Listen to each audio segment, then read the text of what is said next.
If you're a service-connected disabled veteran, specifically for the conditions of sleep apnea and tinnitus, you've probably seen the news lately about some potential new rule changes for these conditions and how they're rated.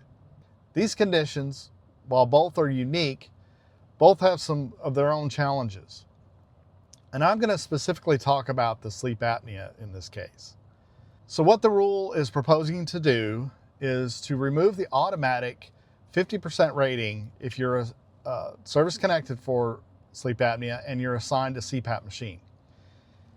And the theory behind this is, well, if you're getting treatment for your sleep apnea and that treatment involves a CPAP machine, then the CPAP is effectively treating the condition, and therefore you shouldn't be getting a 50% rating for that.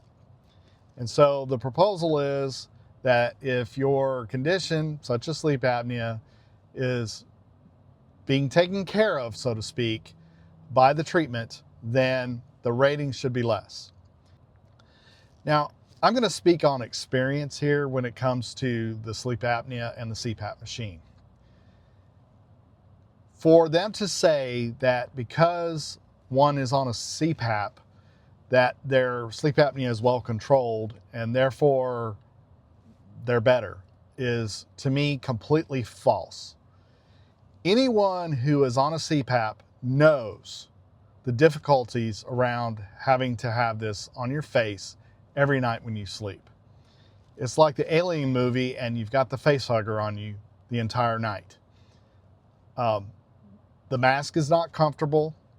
The airflow leaks all the time and blows by and squirts in your eyes or tickles your face and wakes you up.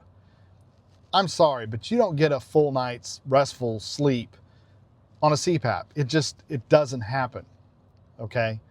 And for them to tell me that, well, my apnea is going to be controlled because I'm on a CPAP and therefore I don't deserve the 50% rating, to me is BS. It should be rated 50% because sleep apnea doesn't just affect how you sleep. It affects how you breathe when you sleep, but it also affects how you act the next day. Having to be woken up by this machine and this mask doesn't give you a restful night's sleep. And therefore your next waking day is miserable because you're tired. It doesn't alleviate the tiredness symptoms that you get from sleep apnea. All the machine is really doing is it's keeping you alive in your sleep. It's forcing you to breathe.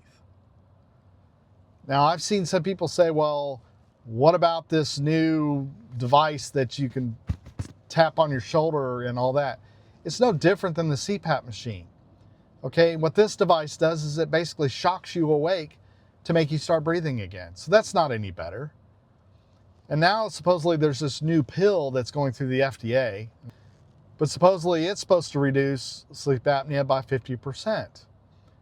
Well, okay, if you have the non-obstructive sleep apnea, the one that's triggered by the brain, I can see where a medication might help. But if you have obstructive sleep apnea, in other words, something wrong with your airway that's causing this, a pill is not going to fix it.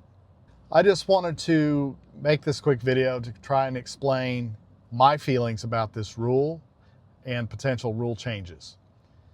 Let me know what thoughts you have on these rules. I hope they don't pass, but it is looking like they probably will, and it's going to affect a lot of veterans.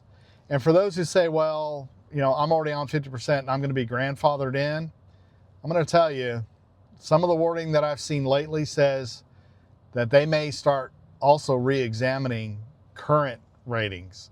Anyway, let me know your thoughts on this. Leave a comment below. Are you experiencing these conditions, and do you think your rating might be affected? Let's get the conversation started and let's try and make a change here. Thanks for watching, and we'll see you next time.